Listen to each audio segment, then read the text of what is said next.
नाही, खरं तर रोहित पवारांनी शेतकऱ्यांसाठी आंदोलन केलेलं आहे आणि शेतकऱ्यांच्या प्रश्नासंदर्भात कांदा असू देत, यांना आधारभूत किंमत मिळाली पाहिजे म्हणून काही दिवसापूर्वी रस्ता रोको शेतकऱ्यांनी केला होता आणि त्याला योग्य भाव अजूनही सरकार देऊ शकले नाही म्हणून त्यांचं आंदोलन आहे. त्या आंदोलनाला आमचा पाठिंबा आहे. खरं तर हे सरकार शेतकऱ्यांच्या विरोधात वारंवार दिसून आलेलं आहे.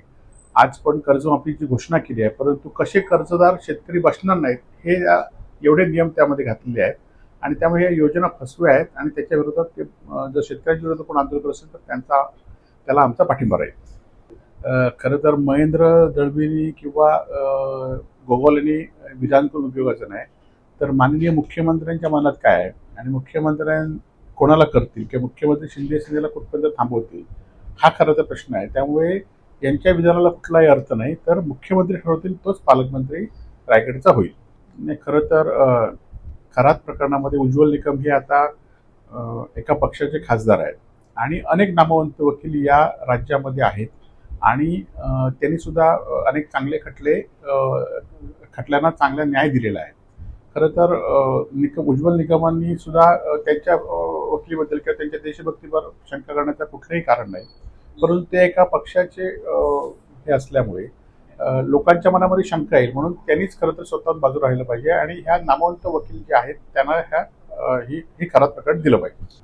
नाही, खरं तर आज जर शरद पवार साहेबांनी राष्ट्रवादी स्थापन केली आणि त्यांचाच पक्ष फोडत असतील किंवा ममता बॅनर्जींच्याच पक्षामध्ये आता उद्या हक्क सांगतील, कारण या दोन पक्षामध्ये भाजप प्रणित त्या पक्षाने हक्क सांगितलेला आहे, शिवसेना उद्धव बाळासाहेब ठाकरे किंवा शरद पवार राष्ट्रवादीमध्ये, आणि त्यामुळे ह्यामध्ये सांगतील तर ही अत्यंत विरोधी पक्षांनी एकत्र येऊन भाजपच्या विरोधात लढण्यासाठी एकत्र की सगळे जे काँग्रेसचे समविचारी पक्ष आहेत त्यांनी एकत्र येऊन विलिनीकरण केलं तर निश्चितपणे भाजपच्या विरोधात लढण्यामध्ये धार निर्माण होईल.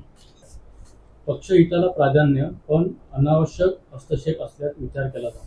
नाही, सुनेत्रा पवार हे आता नवीन नेतृत्व करत आहेत आणि त्यामुळे राष्ट्रवादीच्या लोकांकडून सुद्धा त्यांच्या अपेक्षा आहेत, परंतु आता ज्या पद्धतीने जे काकडे असतील किंवा आता जैन असतील हे मोठ्या उद्योगपतींनाच राज्यसभा आणि विधान परिषद दिल्यामुळे लोकांच्या मनामध्ये परत शंका येईल आणि त्यामुळे हा पक्ष सुनेत्रा पवारांनी लोकांच्या अपेक्षा आहेत, फक्त सुनेत्रा पवारांनी त्या अपेक्षेला पूर्ण उतरलं पाहिजे.